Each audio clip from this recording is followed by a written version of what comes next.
في الأفلام تجسد المراقبة الجماعية تجاوزات تقوم بها الحكومات، لكن الحكومات الآن تقول إنها وظفت تطبيقات التتبع من أجل مراقبة الصحة العامة. Digital contact tracing tools offer the opportunity to trace larger numbers of contacts in a shorter period of time. This creative innovation may be just what the government needs to aid in efforts of contact tracing. يمكنك حتى أن تربح بعض النقود من أحد هذه التطبيقات إذا استطعت إثبات أنك باق في المنزل. لك 1000 دينار. رويني وايد عاد أنت بالزنسة. ولكن هل ذهبت الأمور إلى أبعد مما يجب؟ We've seen essentially governments exploit the spread of a public health crisis to basically accelerate the erosion of civil liberties and privacy. كشف تحقيق أجراه مختبر الأمن التابع لمنظمة العفو الدولية عن مخاوف خطيرة تتعلق بالخصوصية والأمن في تطبيقات بعض البلدان. This data obviously being so sensitive requires an enormous amount of diligence over the authorities to make sure that it is being used appropriately. وأكثرها إثارة للقلق من منظور حقوق الإنسان توجد في البحرين والكويت والنرويج. أنا شخصياً لن أحمل هذه التطبيقات، وأنا أدعو مدافعين عن حقوق الإنسان والأشخاص الأكثر تضرراً من قمع السلطات المحلية أن لا يقوموا بتحميل هذا النوع من التطبيقات. وجد تحقيق منظمة العفو الدولية عدداً من المشاكل المتعلقة بالتقنيات المستخدمة وخيارات التصميم في بعض التطبيقات. The most troubling thing, I suppose, is the extent to which these apps start collecting information about people's movements that might extend beyond what seem to be strictly necessary.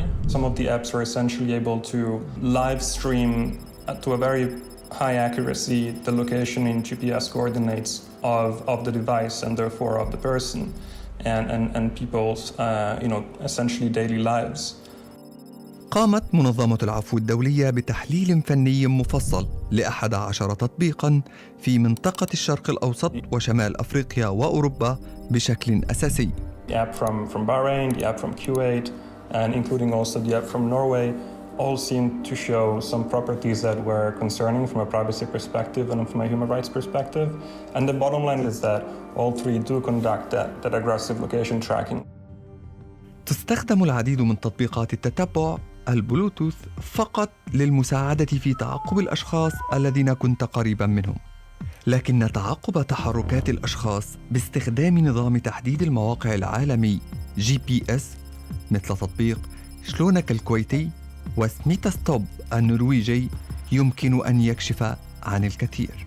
Data that is being collected from these apps are able to see where you are, when you are, and potentially, aggregate that data from others and see who you are with at any point in time. So it's a very excessive and aggressive measure.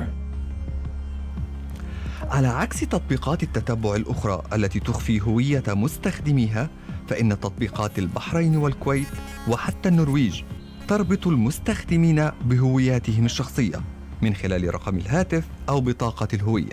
يمكن لهذه البيانات أن تساعد الحكومات على تعقب انتشار المرض واحتوائه بسرعة كجزء من استجابتها الفعالة للوباء. ولكن منظمة العدل الدولية وجدت مشاكل أخرى متعلقة بهذه التطبيقات. على سبيل المثال، اتبعت بعض البلدان نهجاً لا مركزياً حيث يتم تعقب الأشخاص عبر هواتفهم وتبقى البيانات الشخصية على الجهاز. لكن منظمة العفو تقول إن تطبيقات النرويج والبحرين والكويت تقوم تلقائياً بتحميل أي بيانات وتجميعها على خوادم مركزية، وهذا التصميم يمكن أن يشكل خطراً أمنياً.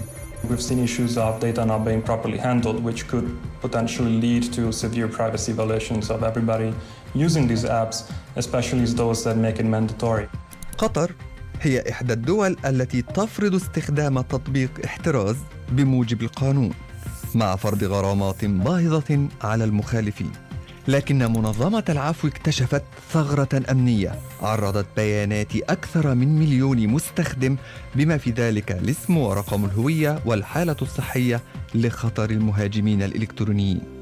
أسرعت السلطات القطرية بتحديث النظام وإصلاح الخلل بعد تنبيه منظمة العفو الدولية. هناك مخاوف أخرى أيضاً بشأن الأماكن التي يمكن أن تصل إليها هذه البيانات. هناك تخوف بأن يتم مشاركتها مع أطراف أخرى غير الأطراف الحكومية المفترض أن يتم مشاركتها، مثل وزارة الصحة أو بعض الأطراف المفترض المسؤولة عن محاربة كورونا. أكثر هذه الاستخدامات للبيانات الشخصية مدعاة للدهشة نجدها في برنامج المسابقات البحريني هل أنت بالمنزل؟ لتشجيع المستخدمين على التحميل يتم إدخالهم تلقائياً في برنامج المسابقات، على الرغم من أنه أضحى بإمكانهم الآن إلغاء الاشتراك، ثم يتم الاتصال بأحدهم بشكل عشوائي، وإذا وجد أنه بالمنزل وملتزم بالتعليمات فيمكنه الفوز ب1000 دينار. عندنا رقم التليفون، ولكن من رقم التليفون نقدر نعرف وين البيت وين العنوان، لأنك أنت مسجل في أبليكيشن مجتمع واعي في رقم البطاقة الشخصية. فإذا رقم البطاقة الشخصية موجودة، الجهات المختصة تقدر تتأكد من كل البيانات. لكن تحفيز الناس بهذه الطريقة لاستخدام التطبيق يثير قلق دعاة الخصوصية. It's definitely one of the new tactics employed by governments to kind of make their way into people's pockets. تثير القضايا التي كشف عنها التحقيق مخاوف تتعلق بالخصوصية وحقوق الإنسان، خصوصاً في دول الشرق الأوسط. There's a very long history of the Gulf not upholding human rights at all. When you equip a repressive state with the means to surveil an entire population, whether it's in the name of public safety or not, you can be certain that it's only going to enhance their means of control and repression. To then track down dissidents or anyone that they consider to be a public threat. In a lot of places like the Gulf, that means activists. لكن القلق الأكبر هو ما إذا كانت هذه التطبيقات ستستمر حين يتراجع الوباء. Historically, there's been no incentive for governments to limit their overreach into people's privacy. On the contrary, if you take a look at 9/11 and the aftermath of that, it essentially ushered a new era of surveillance in the name of protecting citizens, and this time is no different. بالفعل بدأت الحكومات باستخدام هذه التطبيقات خارج نطاق السيطرة على الأوبئة. في هانزو في الصين تنظر السلطات في إمكانية منح مواطنيها درجات صحية. لاقت الفكرة مقاومة قوية من مستخدمي الإنترنت على وسائل التواصل الاجتماعي. في النرويج لست مضطراً لاتخاذ إجراءات صارمة للاحتجاج على التطبيق. يمكنك الخروج بشكل علني والتعبير عن رأيك. Og det andre som plager meg med appen det at overvåkning. Ja, jeg sa det er kjempekontroversielt. لكن التجربة بالنسبة للأشخاص في البحرين والكويت مختلفة للغاية.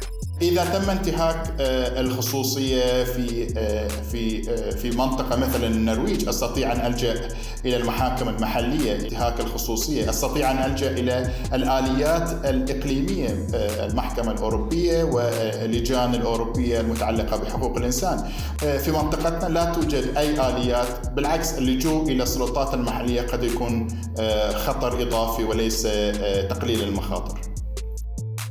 منذ أن تحدثت BBC إلى الحكومة النرويجية بشأن نتائج تحقيق منظمة العفو الدولية، قالت الحكومة إنها قامت بتعليق تطبيق سميث ستوب وحذفت جميع البيانات التي جمعتها. وقال المعهد النرويجي للصحة العامة في رسالة إلى هيئة الإذاعة البريطانية BBC إنهم سيبحثون عن حلول أخرى مثل نموذج التتبع عبر البلوتوث اللامركزي الذي طورته جوجل وأبل، ويتم استخدامه في ألمانيا وأيرلندا. تقول منظمة العفو الدولية إن هذا الحل أقل خطورة فيما يتعلق بالخصوصية. وقال مكتب الاتصال الحكومي القطري لBBC: نعمل باستمرار على تطوير النظام الأساسي لحماية خصوصية البيانات والتخفيف من مخاطر الأمان.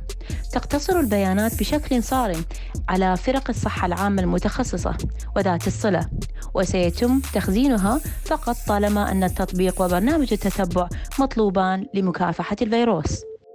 لم ترد البحرين والكويت على طلب BBC للتعليق.